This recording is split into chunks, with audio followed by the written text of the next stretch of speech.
السلام علیکم بچوں، میں آپ کی teacher Saida, school UPS Nipora, class 7، subject Urdu. بچوں، جو ہمارا ٹاپک ہے پرندے کی فریاد، پیج نمبر ہے 79۔ نظم ہم نے ختم کی، آج ہم اس کے سوالات کریں گے۔ سوال نمبر 1، پرندے کو گزرے ہوئے زمانے کی کون کون سی باتیں یاد آ رہی ہیں؟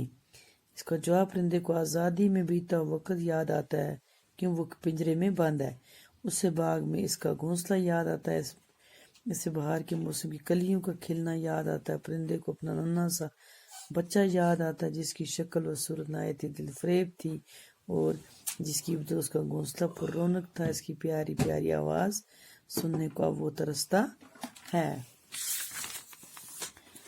کوشچن نمبر 2، پرندہ قفس میں کس کی آواز سننے کے لیے آرزو کرتا ہے؟ قفس ہو گیا پنجرہ۔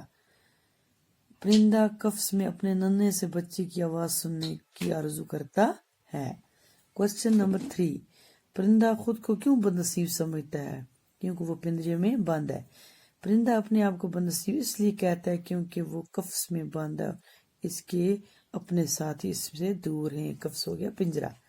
کوشچن نمبر 4، پرندے کو اپنے چمن کی کون سی چیزیں یاد آ؟ چمن ہو گیا باغ۔ جواب ہے اس کا، پرندے کو اپنے چمن کی بہاریں، کلیاں اور پھول یاد آ رہے ہیں۔ سوال نمبر 5، قسمت کو رونے سے کیا مراد ہے؟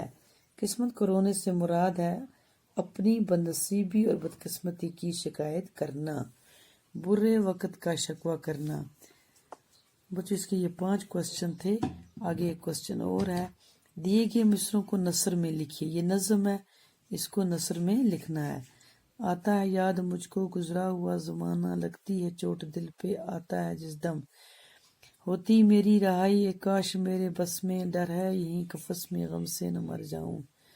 اس کو ہم اب نثر میں لکھیں گے۔ یہ میں نے لکھے ہیں، آپ یہ اپنی کاپی پر نوٹ کرنا اور ان کو یاد رکھنا۔